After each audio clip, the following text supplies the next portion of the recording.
Avant de plonger dans cette histoire incroyable, pensez à vous abonner à la chaîne et à activer la cloche.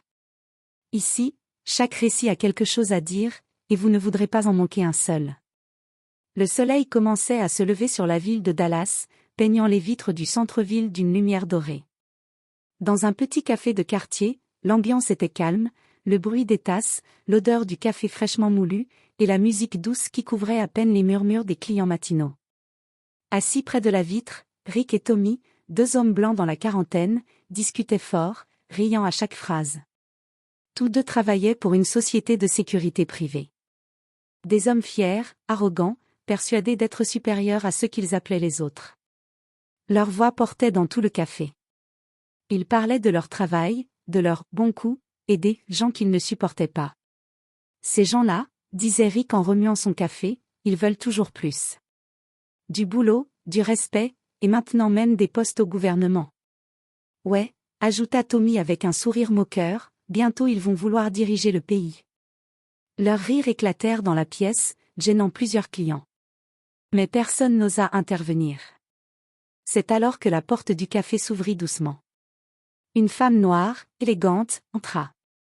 Elle portait un manteau beige parfaitement ajusté, des talons discrets, et un sac noir en cuir de qualité. Ses gestes étaient précis, son regard calme, mais déterminé.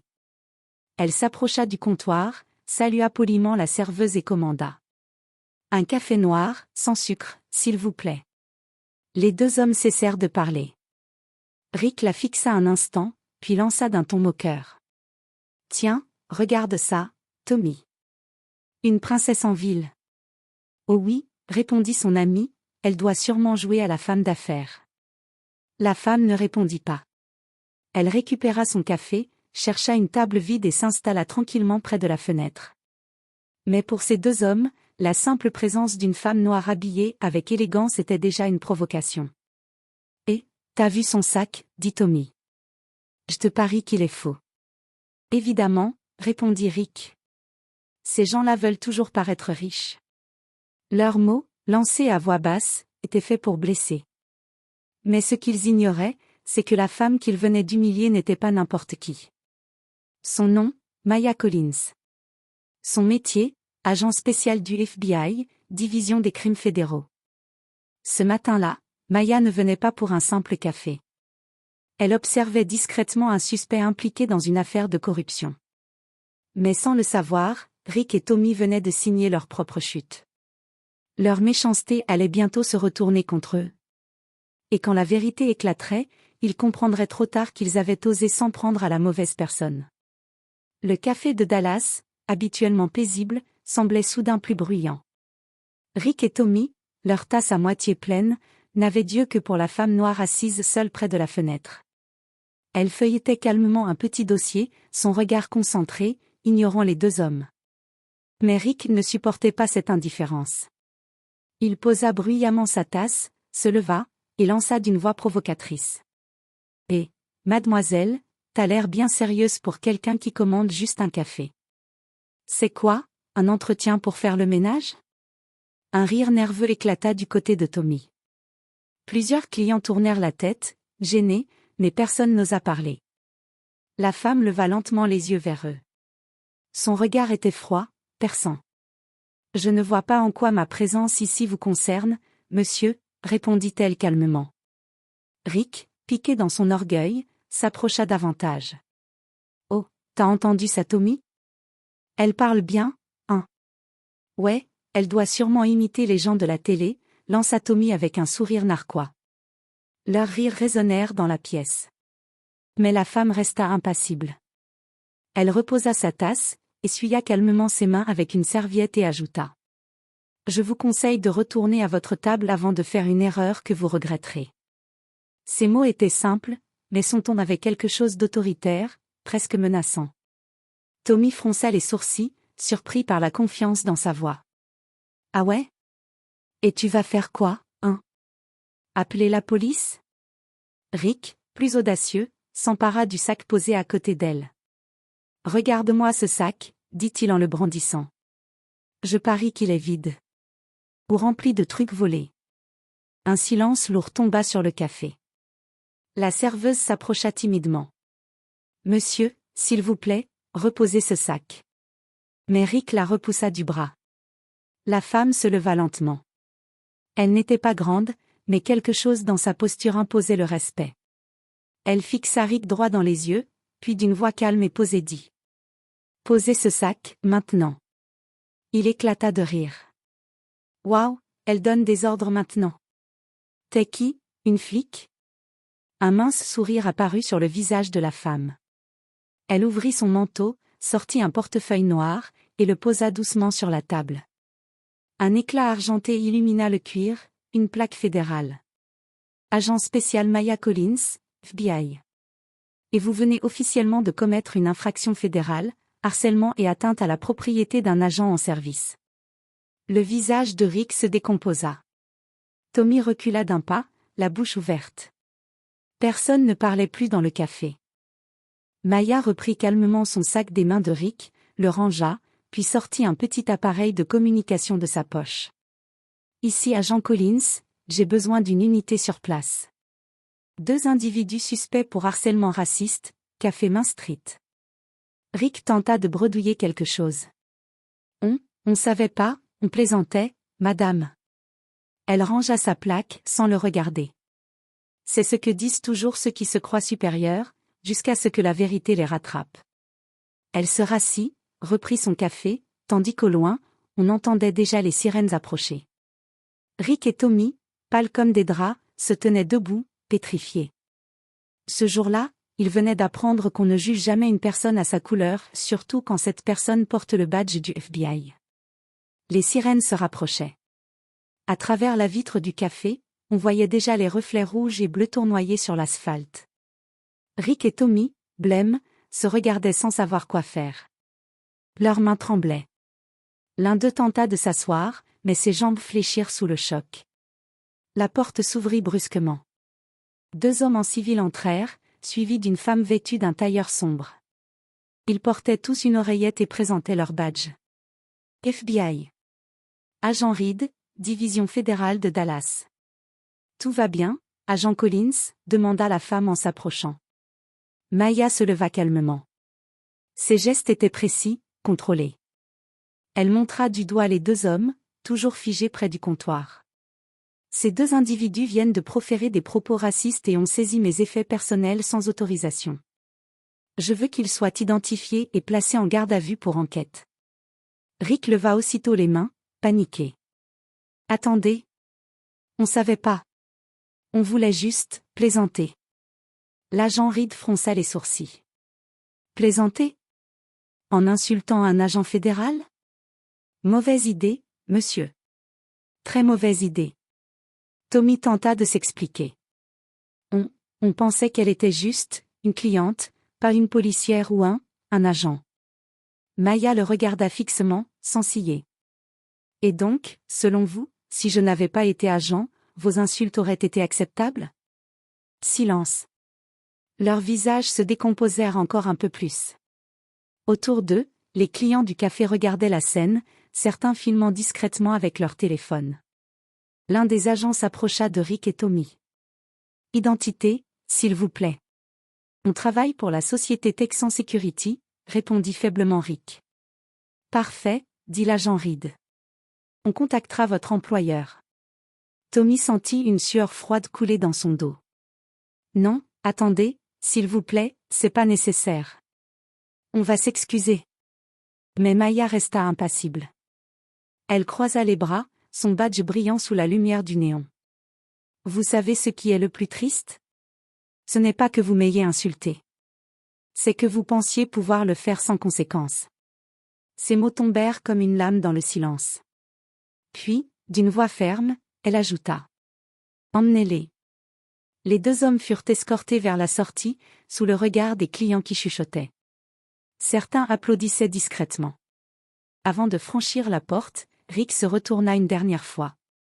Le regard de Maya croisa le sien. Un regard sans colère, mais chargé d'une autorité glaciale. Vous avez humilié la mauvaise personne, dit-elle simplement. La porte se referma derrière eux, et les sirènes s'éloignèrent dans la rue. Le café retrouva peu à peu son calme, mais personne n'oublierait ce qu'il venait de voir. Maya s'assit à nouveau, reprit sa tasse, et souffla doucement sur le café. Elle murmura pour elle-même. La justice ne crie pas toujours. Parfois, elle agit, en silence. 2 jours plus tard, la nouvelle s'était répandue comme une traînée de poudre. Les journaux locaux, les blogs, et même les réseaux sociaux reprenaient tous la même histoire. 2 employés d'une société de sécurité humiliés après avoir insulté une agente du FBI. La vidéo, filmée par un client du café, avait été publiée sur Internet. En quelques heures, elle était devenue virale. On y voyait clairement Rick et Tommy proférant leurs remarques racistes, avant de pâlir à la vue du badge fédéral. Les commentaires pleuvaient. Voilà ce qui arrive quand on croit être au-dessus des autres. Respect à cette femme, quelle prestance. Ces types viennent de ruiner leur vie en 30 secondes. Et ils n'avaient pas tort.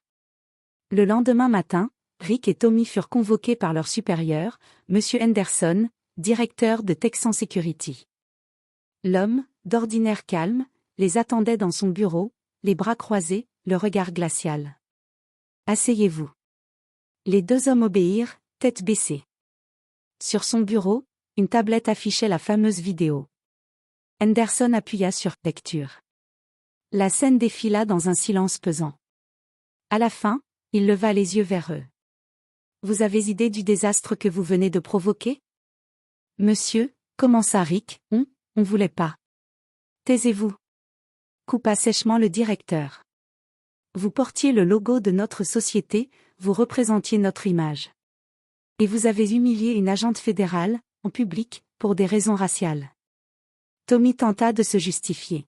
« C'était un malentendu, monsieur, on savait pas qui elle était. » Henderson tapa du poing sur la table. « Et si elle n'avait pas été agent du FBI ? Vous l'auriez traité pareil, n'est-ce pas ? Vous êtes des adultes, pas des voyous de bar. » Un silence gêné s'installa. Puis, d'une voix plus froide encore, il ajouta. « Le FBI a officiellement suspendu notre contrat de sécurité sur 3 sites fédéraux. Grâce à vous 2, on vient de perdre des millions de dollars. » Les mots tombèrent comme des coups de marteau. Rick sentit sa gorge se serrer. Tommy ferma les yeux, le visage défait. « Vous êtes licenciés, tous les 2.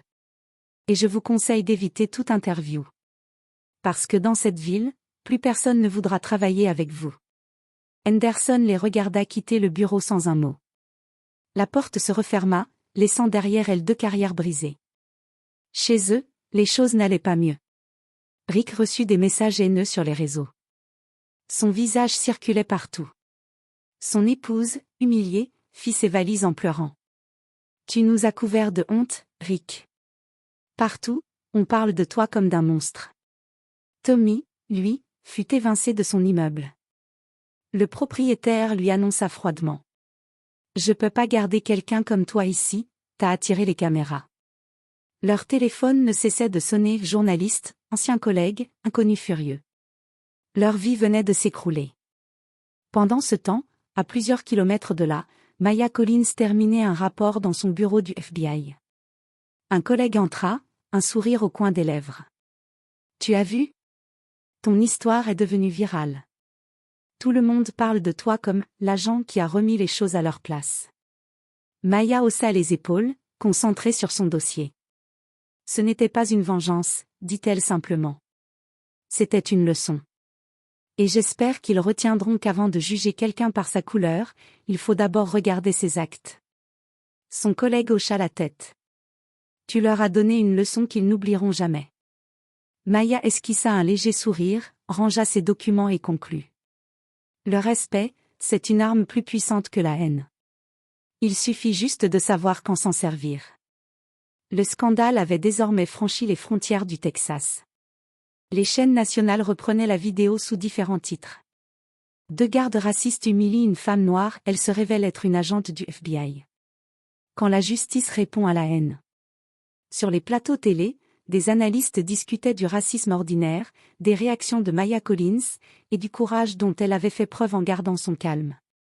Mais pour Rick et Tommy, c'était le début d'un enfer sans fin.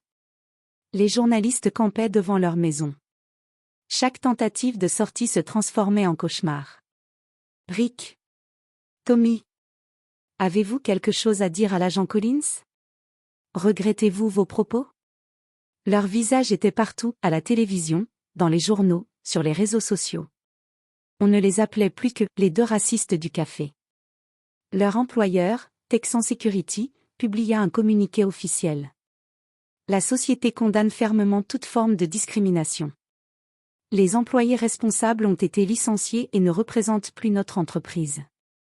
Leur réputation venait d'être détruite publiquement. Même ceux qui, autrefois, riaient de leurs blagues, prenaient désormais leur distance. Pendant ce temps, le FBI poursuivait son enquête. Les deux hommes furent convoqués pour un interrogatoire officiel. Maya Collins y assista, non par vengeance, mais par devoir. Elle entra dans la salle, droite, calme, avec ce même regard froid qui les avait figés ce jour-là. L'agent en charge lut les accusations. Harcèlement public, propos discriminatoires, atteinte à un agent fédéral en service. Rick et Tommy, cette fois, ne cherchaient plus à nier. Leur ton était bas, brisé. On regrette sincèrement, dit Rick d'une voix tremblante. On ne savait pas qui elle était, et on a été idiots. Maya croisa leurs regards, sans animosité, mais sans compassion non plus. Le problème, dit-elle doucement, ce n'est pas de ne pas savoir qui je suis. Le problème, c'est de croire que la couleur d'une personne détermine sa valeur. Un silence pesant suivit. Même l'agent en charge semblait touché par la justesse de ces mots. Quelques jours plus tard, le FBI annonça publiquement la fin du partenariat avec Texan Security. La société perdit plusieurs contrats gouvernementaux, et les investisseurs retirèrent leur argent. En interne, l'agence envoya une note à ses agents. L'agent spécial Maya Collins a fait preuve d'un professionnalisme exemplaire face à un acte de discrimination. Elle représente les valeurs de respect et de justice que notre institution défend. Maya fut convoquée par son directeur pour un court entretien. Dans son bureau, un homme au visage bienveillant l'accueillit avec un sourire. « Agent Collins, tout le pays parle de vous. Vous avez géré cette situation avec calme et dignité. Vous avez donné une leçon sans violence, juste par la vérité. » Maya répondit avec humilité. « Je n'ai fait que mon travail, monsieur. La haine ne mérite pas la colère, seulement la vérité. » Le directeur hocha la tête, ému. « Continuez ainsi, Collins. Ce monde a besoin de plus de personnes comme vous. » Pendant que Maya reprenait son quotidien, Rick et Tommy vivaient l'opposé. Ils ne trouvaient plus d'emploi, leur famille les évitait, leurs amis se taisaient. Tommy, dans un geste désespéré, tenta de contacter Maya par courrier pour s'excuser. « Je n'attends pas ton pardon, écrivait-il. Mais je veux que tu saches que tu as changé quelque chose en moi. Ce jour-là, j'ai compris à quel point j'étais aveugle. » Maya lut la lettre. Elle ne répondit pas, mais un léger sourire apparut sur son visage. Elle la rangea dans un tiroir, aux côtés de son badge.